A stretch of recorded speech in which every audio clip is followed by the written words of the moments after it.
What is happening, y'all? It's SuperLika2 here, and it has been a couple of days since the Pokemon Presents and our first look at Generation 10. And after looking through the footage again, sitting on it for a little bit, I just wanted to give my general thoughts and opinions on what this could mean for, I guess, series going forward, because I feel like Pokemon Winds and Waves is going to be the shift that Pokemon really needs to really go up to that next level, like people know the series can go to, but just haven't, capitalized on that potential quite yet.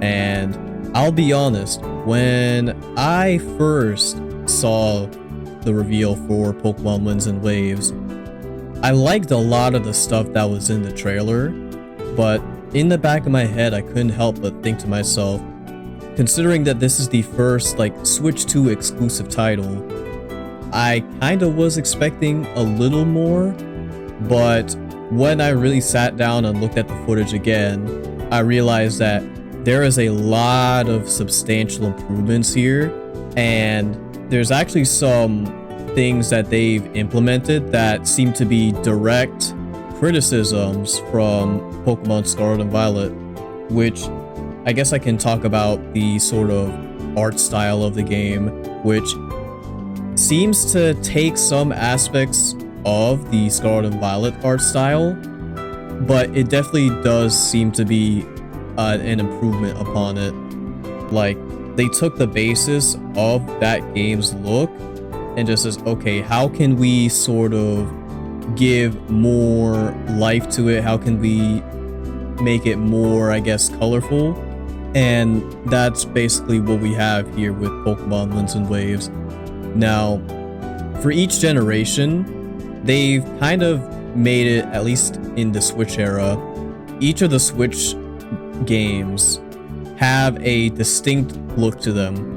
We start off with Generation 8, has its own art style.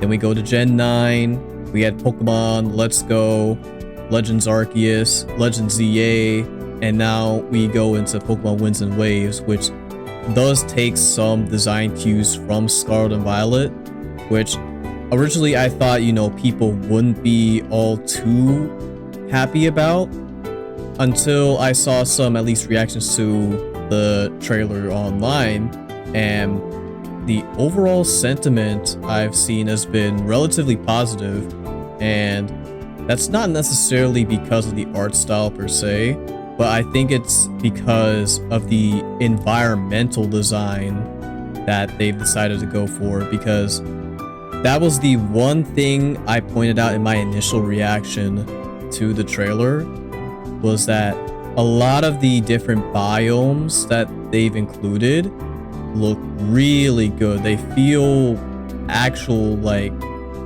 they feel alive in a sense. They feel like they're actually inhabited. They aren't exactly, just barren, pieces of land like in Paldea, which to an extent I can understand why they went with that approach, for the more open world-esque sort of feel, like you're kind of in this region that's not exactly super, I guess I wouldn't say industrial heavy, but not exactly populated, I should say. But there were some areas that felt like there could have been a lot more. Like, some of the ruinous areas were great, a lot of different architecture was cool, but I feel like there was definitely a missed opportunity in a lot of those aspects of Scarlet and Violet. And I'm saying this as someone who actually does enjoy the game in spite of a lot of its flaws, but that was one of the criticisms I can definitely agree with. The game was definitely lacking in a lot of its, environmental design. And I am happy to see that Game Freak is sort of taking that criticism and is fully speccing into a lot of the different sort of habitats that Pokemon can live in, and adding that extra bit of detail to make the game feel more lived in and, I guess, more immersive as a whole.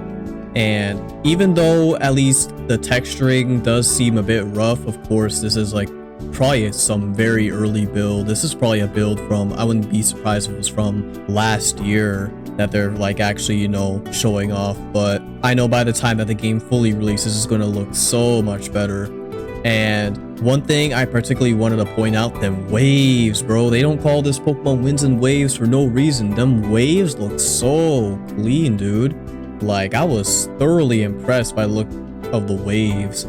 And with the camera panning underneath the ocean, giving us maybe a teaser that we're finally going to get back to underwater exploration, which we have not seen since, what, Generation 3? Maybe Gen 5, although my knowledge on Gen 5 is kind of limited at the moment. I really should go and play through those games fully.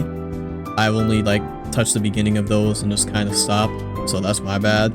But with that prospect being, you know, at least alluded to, that's pretty exciting. That definitely opens up a lot of avenues for a lot of the like environmental scenery and just, you know, areas that we can explore. So I feel if they really capitalize on these different aspects, and I mean, with the titles of the games being Winds and Waves, I'd absolutely love for there to be an evolution of the, you know, I guess sky exploration. You know, we kind of have at least a little bit of that with Koraidon and Miraidon and Scarlet and Violet, but I guess I would like to see the, I guess, you know, from Omega Ruby and Alpha Sapphire, the with the Lottie twins, the exploration that you could do in the sky in order to find different islands and Hooper rings to encounter legendaries and whatnot. I would like there to be at least a good amount of the game where you can fly up in the sky and encounter different sorts of Pokemon as well. I think that would be awesome to include. Now, I'm not expecting no sky islands like, you know, Tears of the Kingdom or anything like that, but it would just be really cool if we could, you know, have some more, I guess, layers to this region, which we don't even know the name of. We are very much lacking in details, and I'm curious on when we'll get those, you know, additional notes. Probably either later this year or potentially early next year, depending on when these games release. But regardless, I am pretty optimistic about these games now. I was a little bit apprehensive at first, but seeing all the areas that they have improved upon from their last game, I think we are heading into a more positive direction for the Pokemon series. And I just hope that, you know, they continue to listen to the constructive criticisms that, you know, the fans have given, and just continue to push the barrier for these games and just make it live up to the potential that we know it can be, even though in some aspects I think they are definitely, you know, reaching that potential. Maybe not in the exploration aspect, which is what a lot of people are hoping for, but most certainly in the aspects of, I guess, characters and storytelling, though that mainly pertains to Legends ZA than anything. I'd love to make a video talking about how they've really knocked it out of the park when it comes to writing in Pokemon games, but again, I'll save that for next time. The starters, of course, look great as well. I've already given my two-piece on how I feel about all of them. If I'm going to pick one for my journey, I'm kind of leaning towards Gekwa the most. But I do love Brout. I love saying the name Brout. And of course, Pombon is adorable.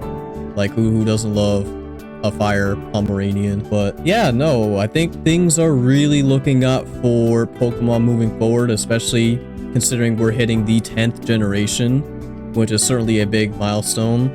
And of course, it is the 30th anniversary for Pokemon as a whole, so that is something that should be celebrated. But that's pretty much all I've got, in all honesty. So let me know what your guys' thoughts are on Pokemon Winds and Waves and what you would like to see from the Pokemon series moving forward. And yeah, that will pretty much do it. If you enjoyed this little discussion type of video, be sure to leave a like, and consider subscribing to the channel, because I do love me some Pokemon and I will always, you know, find a way to talk about it if I'm able to. Also, let me know how you guys feel about this discussion sort of format that I put together.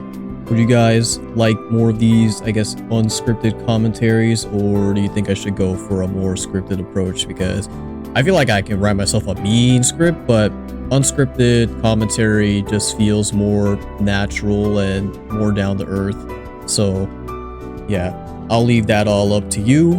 With that being said, I hope you guys have a wonderful day, and I will see you all next time. Take care, y'all.